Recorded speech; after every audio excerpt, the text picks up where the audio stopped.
Oi, boa noite. Eu sou Sueli Militello e eu tenho um recado aqui para compartilhar com você na Palavra de Deus. E é sobre ofertas.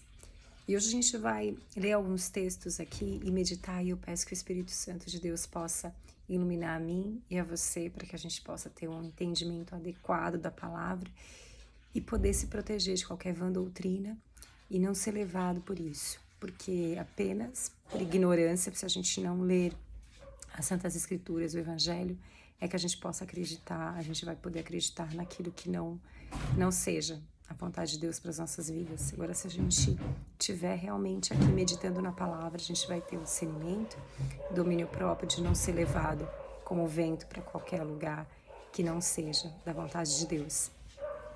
Então, vamos começar a ler aqui em Levítico a lei das ofertas pacíficas. Isso aqui no Antigo Testamento, onde sim era falado sobre ofertas, inclusive o sacrifício era feito antes de Jesus, depois não houve mais necessidade do sacrifício, porque em Jesus o sacrifício vivo aconteceu, e aí agora Deus se agrada muito mais com a obediência, com amor aos seus mandamentos, do que com o sacrifício. Mas a gente vai ler aqui o que diz.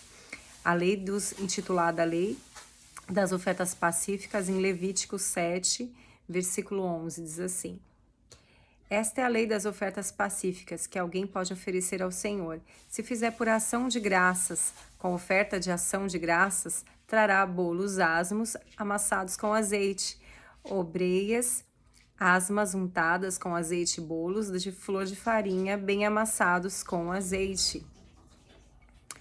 Com os bolos trará por sua oferta pão levedado com o sacrifício da sua oferta pacífica por ação de graças. E aí aqui o texto vai continuando e explicando em relação a isso. Aqui diz também, ó: E se o sacrifício da sua oferta for voto ou oferta voluntária, no dia em que oferecer o seu sacrifício, se comerá, e o que dele ficar também se comerá, como no dia seguinte. Então, eram trazidas essas ofertas. Nós sabemos aqui nesse texto também que haviam ofertas pela culpa, ofertas por várias questões, né? Então, cada tipo de oferta era oferecida ali por alguma coisa, né? Por um pecado, enfim. E existia a ordem, né? Que Deus havia dado para que os sacerdotes, quando recebessem aquela oferta, eles comessem, como que era para ser feito. Então, havia ali uma ordenança de Deus naquela época, porque era o período em que eu percebo muito que Deus, ao longo da história, ele vai falando com o povo de acordo com o discernimento da época, de acordo com o que naquele momento era importante ser feito, ser ensinado, até onde eles compreenderiam também. Então, por isso que a oferta e o sacrifício antes de Jesus era dessa forma. E assim o povo ia sendo ensinado sobre o pecado, ensinado sobre o que era certo e errado. Deus ia cravando os mandamentos e a sua vontade, os valores, os princípios que Deus quer para uma vida reta com o ser humano. Ele ia cravando esses mandamentos com essa forma. Então esse ensino foi muito importante antes de Jesus, mas com Jesus a gente sabe que o sacrifício foi feito por ele mesmo. Então o sacrifício agora já não é mais necessário. Ou seja, por isso que agora, quando a gente vê uma oferta sendo feita com isso, com culpa, com necessidade, com obrigação, muito pior, meu Deus, por isso que é completamente errado. É como diz, né? Ela tem que ser feita com ação de graças, mas a gente vai continuar lendo aqui para entender. Então, quando a gente lê aqui em Marcos, né? Agora já vai para Marcos, no capítulo 12, no versículo 41 primeiro, depois a gente vai voltar um pouquinho, mas agora no 41, Jesus, próprio Jesus, ele vai falar a respeito da oferta da viúva pobre. E aí esse versículo, ele é muito falado, as pessoas falam muito, inclusive na hora de pedir a oferta, de expor sobre a oferta, mas a gente pode compreender errado se a gente não entender aqui todo o contexto, como sempre é explicado na Bíblia. Nada é solto, nada é sempre para que haja uma única interpretação. Mas, mesmo assim, as pessoas ainda interpretam de diversas formas. Então, diz assim aqui na palavra de Deus: a oferta da viúva pobre. Assentado diante do gasofilácio, observava Jesus como o povo lançava ali o dinheiro. Ora, muitos ricos depositavam grandes quantias. Vindo, porém, uma viúva pobre, depositou 2 pequenas moedas correspondentes a 1 quadrante. E chamando os seus discípulos, disse-lhes: em verdade, vos digo que esta viúva pobre depositou no gasofilácio mais do que o fizeram todos os ofertantes. Porque todos eles ofertam do que lhes sobrava. Ofertaram do que lhes sobrava. Ela, porém, da sua pobreza, deu tudo quanto possuía, todo o seu sustento. Então, aqui sim fala sobre uma viúva que deu com alegria, né? Sentiu no seu coração e deu tudo que tinha. E Jesus falou do seu coração desprendido, né? O que a gente entende é justamente isso, por ela ter um coração desprendido. Ela deu tudo que ela tinha, então com certeza ela deu muito mais do que quem dava, do que sobrava, ou seja, muitas vezes dava justamente pela obrigação, dava para ser bonito para os homens, dava para de repente se exibir, mas essa viúva não, ela deu ali sem poder, ela deu tudo que tinha. Então se trata assim de muita nobreza e dela fazer, de repente, pela obra de Deus, com muito amor.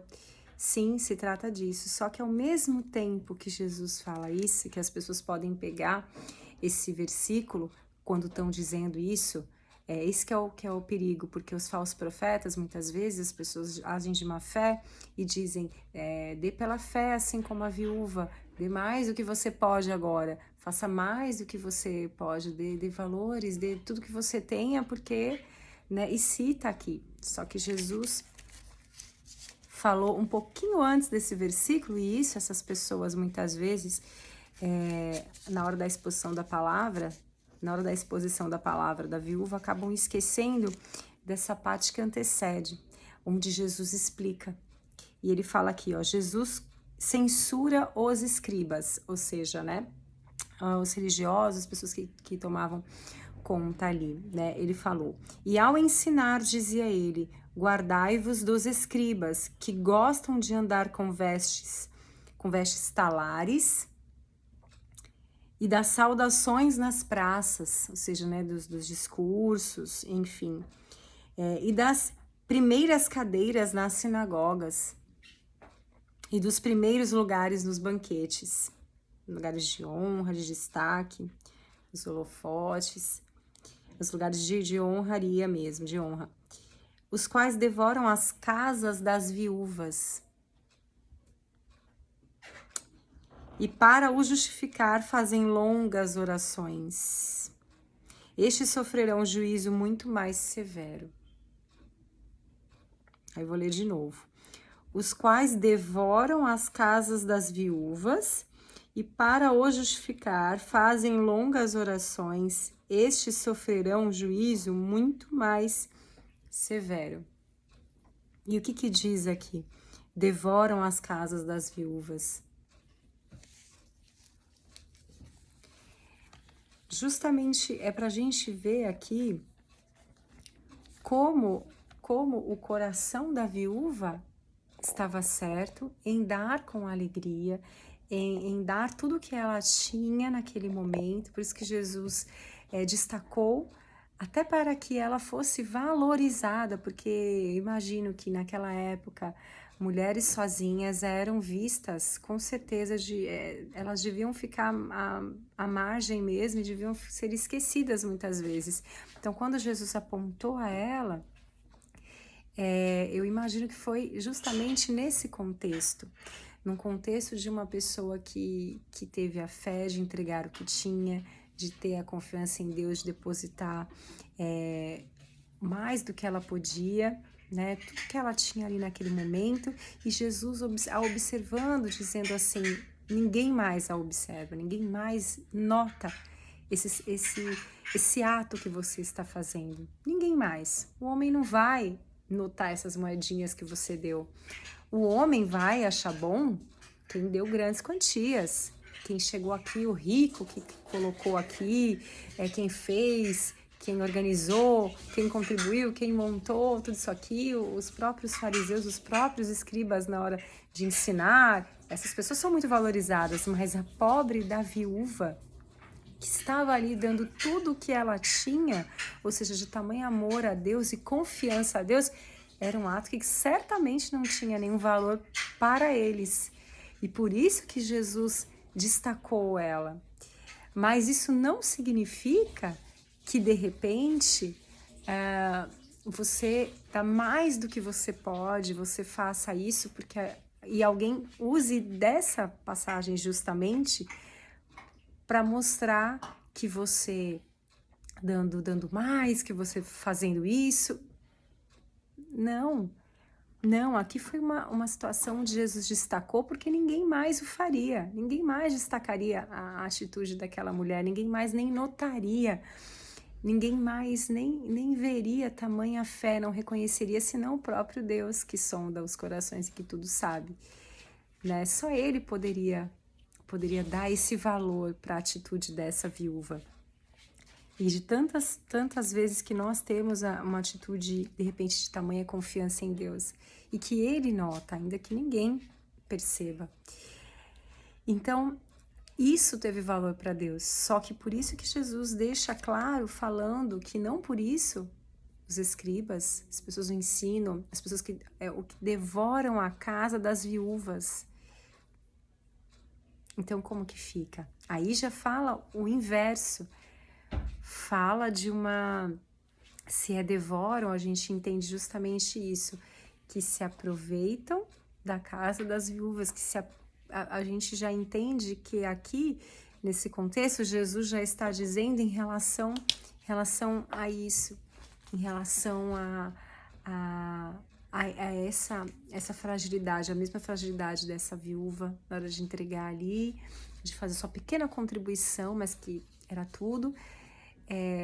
Ao mesmo tempo, é condenável para Jesus quem devora as casas das viúvas e depois faz as suas orações como se nada tivesse acontecido.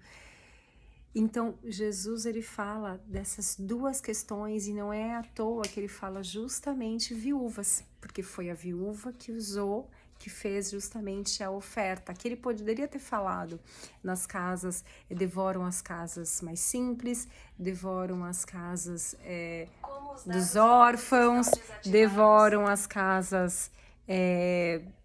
poderia ter sido falado de qualquer maneira, mas não. Devoram as casas das viúvas. E aí no versículo seguinte, Jesus falou a respeito da oferta. Então a gente entende que são coisas diferentes, o coração voluntário, aberto para entregar, e que sim, o Senhor, ele dá valor e ele multiplica aquilo que a pessoa faz num gesto de amor à obra de Deus, amor e desapego aos necessitados, que são filhos de Deus. Esse ato vai ser multiplicado e vai ser reconhecido por Deus. Que nada que a gente fizer para cuidar uns dos outros vai ser passado desapercebido. É isso que Deus está mostrando. Não vai passar desapercebido. Pode passar desapercebido para os homens, pode passar desapercebido para a sua família, pode passar desapercebido até para quem você for ajudar. Pode passar desapercebido. Você pode não receber nada disso, pode não receber nenhum muito obrigado, mas que Jesus, assim, ele reconhece quando a gente faz com alegria e quando a gente faz com o coração desprendido. Tem essa nobreza em dar, em ajudar e cuidar uns dos outros. Então Jesus vai reconhecer isso que ele diz aqui. É reconhecido por Deus, então é o mais importante. Agora, isso não quer dizer que o Senhor aprove quando em algum púlpito ou em alguma situação for pedido e falado de ofertas de uma forma irresponsável, para arrecadar coisas além do necessário, usando esta palavra. Não está certo. E a gente vai, inclusive, ver agora, quando Paulo fala aqui, em 2 Coríntios, que a gente sabe, né? 2 Coríntios, capítulo 9, versículo 6, a gente sabe bem, né? Para quem conhece e lê sobre Paulo, Paulo fala muito a respeito disso. Quando Paulo pedia, mandava as cartas e pedia para justamente o seu deslocamento de um lugar para o outro, mas ele sempre falava que ele não queria ser pesado, ou seja, quem está na obra de Deus, uma obra de Deus séria, uma obra de Deus que tem o objetivo de evangelizar e de não de enriquecer, mas de evangelizar, assim como Paulo fazia, que Paulo é tão citado, mas as pessoas não copiam Paulo, é engraçado. Mas Paulo deixava muito claro, ele pedia, mas era para o mantimento mesmo da obra e para justamente dos necessitados mesmo. Então, Paulo estava cumprindo justamente o que Deus quer, que a gente seja desprendido para ajudar uns aos outros. E ponto. Mas Paulo deixava claro que não queria ser pesado. Ou seja, não era para ninguém dar além do que podia para ele ou para a obra de Deus, porque não ia ter necessidade disso. Então, ele deixava isso muito claro. Mas algumas pessoas, né, preferem fechar os olhos para esses ensinamentos e utilizar de forma errada, bem errônea mesmo. E aí aqui diz, né, então, em 2 Coríntios, capítulo 9, versículo 6, diz assim, a palavra de Deus: a sementeira e a colheita. E isto afirmo, aquele que semeia pouco, pouco também ceifará. E o que semeia com fartura, com abundância também ceifará. Cada um contribua segundo tiver proposto no coração. Não com tristeza ou por necessidade, porque Deus ama quem dá com alegria. Deus pode fazer-vos abundar em toda graça, a fim de que, tendo sempre em tudo ampla suficiência, superabundeis em toda boa obra. Como está escrito: distribuiu, deu aos pobres, a sua justiça permanece para sempre. Então, olha que interessante isso. Muito interessante, porque aqui o Senhor né, deu esse discernimento para o Paulo, para que realmente fosse explicado que é para manutenção do trabalho, da obra, e também para ajuda mútua dos necessitados, porque há em outro versículo aqui, onde é dito a respeito de igualdade. Então, Paulo ele tinha essa preocupação nesse sentido, de ter uma pessoa na obra, um membro, e ele com muitas posses e uma outra pessoa sem nada. Então, é por isso que ele falava para a distribuição, para que tivesse um pouco mais de igualdade nesse sentido, para que entre as pessoas ali que estão participantes não houvesse algum necessitado, e sim que eles ajudassem essas pessoas que pudessem precisar. Então, é tão somente para isso, para esse abastecimento. Não era para Paulo ter uma vida cheia de luxos, não era para isso que ele pedia, não era para ter coisas independente do templo físico, né? Porque o templo físico, ele, que é algo que é muito dito também, mas ele tem muito valor. Deus com certeza, né? Cristo, quando veio para a Terra, ele chamou de templo, né? A casa de Deus. Então, sim, Deus reconhece o espaço físico, porque até o conforto das pessoas ficarem reunidas ali. Então, a arrecadação do dinheiro, ela sim vai manter aquele templo erguido, vai manter as pessoas confortáveis ali dentro. É muito importante mesmo.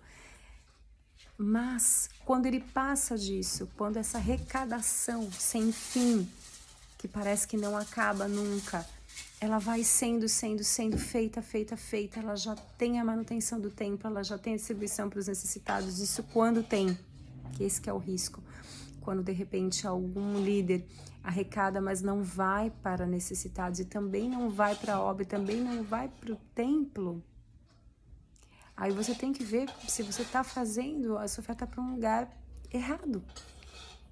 E aí cabe a você, assim como a viúva que fez o certo, você fazer o certo. Porque se você vê um dirigente, uma pessoa fazendo de forma errada, arrecadando, e sem fim, e você está vendo, está participando da obra, você está acompanhando, você está vendo que aquele dinheiro não vai para os necessitados, também não vai para a casa de Deus, ele vai para onde? Essa arrecadação vai para onde? E aí, se você observa isso e se mantém conivente com isso, você está errando também. Ainda que seu coração está fazendo de forma nobre, né? Ainda que tenha boas intenções aí, mas não, você não pode fazer parte disso. Porque alguém que utiliza do evangelho para enriquecimento não está certo. A escritura não permite aqui descrito nada disso, em nenhum momento. Se a gente pega no Antigo Testamento, as pessoas faziam a obra de Deus, as pessoas levavam a palavra de Deus, levavam cura para as outras pessoas, porque era o próprio poder de Deus que elas invocavam, e nem sequer nada elas recebiam como profetas, né? Como a gente pega tantos, no caso do Jeremias, no caso do próprio Eliseu, né, Elias. Então a gente vê isso em muitas passagens, muitas, a respeito disso, desse enriquecimento que não está certo. Se foi cumprido toda a obra, se a obra de Deus foi cumprida, se foi arrecadado, se o templo está erguido, está mantido, e que houve a distribuição para os necessitados, aí é uma coisa, ok?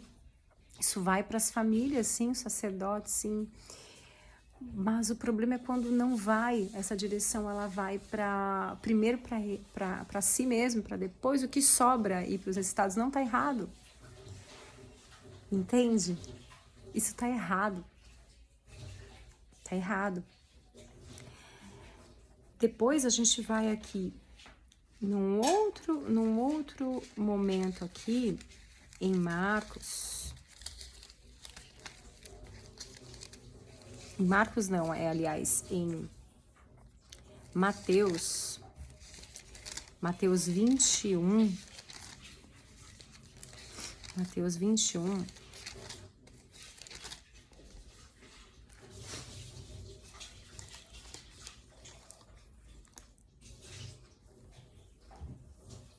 Aqui diz, ó, em Mateus 21, aqui Jesus também, uma conduta de Jesus em relação ao comércio, que também é muito conhecida essa passagem, capítulo 21, versículo 12, diz assim a palavra de Deus. A purificação do templo. Tendo Jesus entrado no templo, expulsou todos os que ali vendiam e compravam. Também derribou as mesas dos cambistas, as cadeiras dos que vendiam pombas, e disse-lhes: está escrito, a minha casa será chamada casa de oração, vós, porém, a transformais em covil de salteadores. É muito, muito grave, gente, é muito, muito, muito sério isso, porque por que a gente tá falando sobre ofertas nesse momento? Porque a gente chegou num momento agora, a internet é uma bênção, está sendo muito usada por Deus para levar a palavra, para levar a salvação, para levar tantas coisas lindas e o amor de Deus, mas ela também está sendo usada para comercialização do evangelho. E eu vejo a comercialização do evangelho com cursos, eu vejo a comercialização do evangelho através de eventos, mas eu também vejo a comercialização do evangelho dentro de próprios ministérios e de igrejas. Isso é muito, muito, muito triste. Isso é péssimo.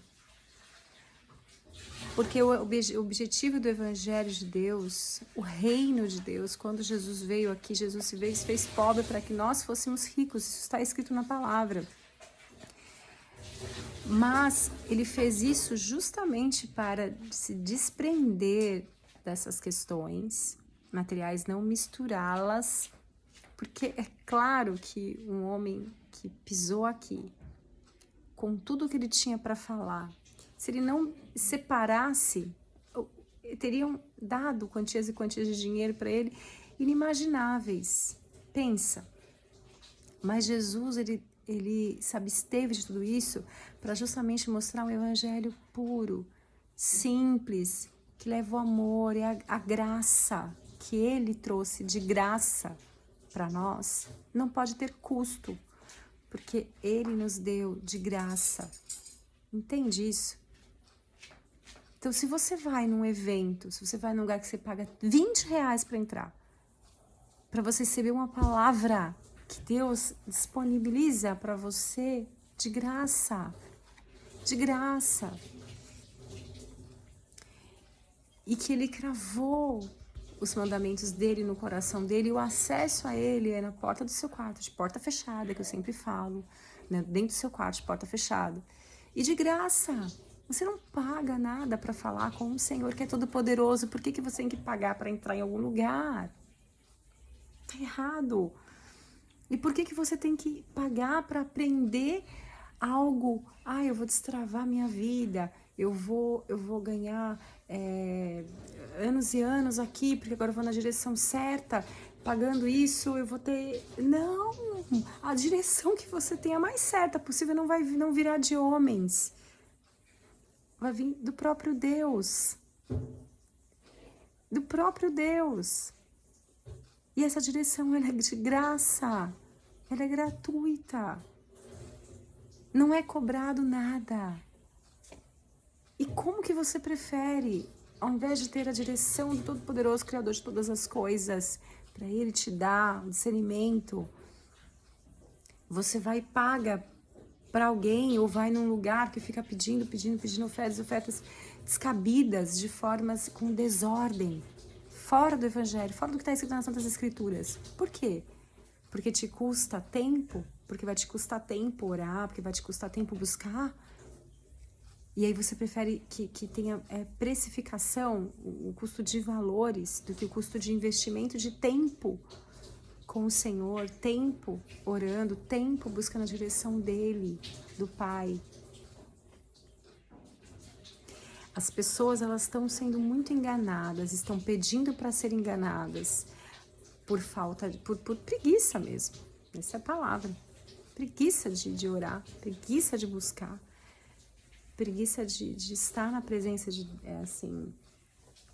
do Pai, preguiça de conhecer mais as Santas Escrituras, de pesquisar, de obter estudos sérios e meditar na palavra, porque a gente também só aprende lendo. Eu já ouvi gente falando que porque não consegue ler a Bíblia. Então ora para isso, pede para Deus para conseguir ler a Bíblia. Pronto. Mas não fique pagando para algo que é de graça. A salvação é de graça. O entendimento também vem do Espírito Santo, o Espírito Santo de Deus de graça. A doutrina, tudo que está aqui descrito é de graça. Deus não pede nada senão um relacionamento com Ele mesmo, para que possa nos ensinar. É tudo de graça, tudo à nossa disposição. Então, para que você vai em lugares que ficam comercializando, que você percebe que há um cunho, ou seja, um objetivo por trás, que não é em almas, não é em salvação, não é em ensino, mas sim é em comércio. E você tá lá no meio, você tá lá, muitas vezes aquilo tá entrando, vai entrar tanto na sua mente que vai parecer normal, qualquer absurdo vai ficar normal, vai normalizar. Quantas e quantos escândalos e quantas coisas que a gente não tem ouvido, e para que a gente acha absurdo, mas para quem tá lá dentro, é normal. De tanto que ouve, aquilo vai parecendo normal. Normal comercializar o evangelho, normal, sei lá, uma barganha de troca, normal tantas coisas que são anormais e vai sendo normal. Então, não deixa normalizar aquilo que é muito grave. Pessoas estão se perdendo, pessoas estão saindo do evangelho de verdade, pessoas estão se convertendo a um evangelho de mentira, pessoas podem ir para o inferno, pessoas que estão levando outras pessoas para esse lado errado, pessoas que são mercenárias na obra de Deus, pessoas que são mentirosas, vis, que estão fazendo coisas bizarras mesmo, pessoas que ficam como ladrões mesmo, pessoas que ficam devorando as casas das pessoas simples para se beneficiar, distorcendo a palavra com um nível de persuasão tamanho para enganar pessoas. E por que a gente está falando hoje de algo tão duro? Que em algum momento isso tem que ser falado. Porque é um erro. E pessoas estão sendo levadas desse erro. E como que elas vão entender a mensagem de Deus de verdade? Se ela está sendo dita de uma forma comercial. Onde a própria pessoa que está oferecendo algo que é de graça, está exigindo coisas. Como que ela vai entender o tamanho do amor de Deus, o sacrifício nele, se está concentrado em tantas outras coisas de valores? Ela vai achar que o que ela está dando é o que vai garantir para ela vai achar tantas coisas e vai se perder do sentido mesmo, do sentido puro mesmo do Evangelho. Cuidado. Igreja. A igreja é tão querida para Deus, tão importante, tão fundamental nessa terra. Ela é tão fundamental nessa terra, tão fundamental. Não é à toa que Jesus estabeleceu com todo cuidado. Deu os ensinamentos aos apóstolos. Pensa, gente, os apóstolos conviveram, foi a primeira igreja, conviveram com Jesus para aprender do jeito certo, como fazer. Dia a dia eles tiveram o ensinamento, o recrutamento ali, dia a dia, para passar do jeito certo. Mas, como o ser humano tem esse talento de distorcer as coisas para benefício próprio, tem sempre uma desculpa para fazer o errado. Então, que eu e você, a gente possa estar apoiado aqui nessa palavra, na palavra de Deus, cheios do Espírito Santo de Deus, para que não haja enganos. Fiquem com Deus, Deus abençoe. Em nome de Jesus. Sempre. Amém.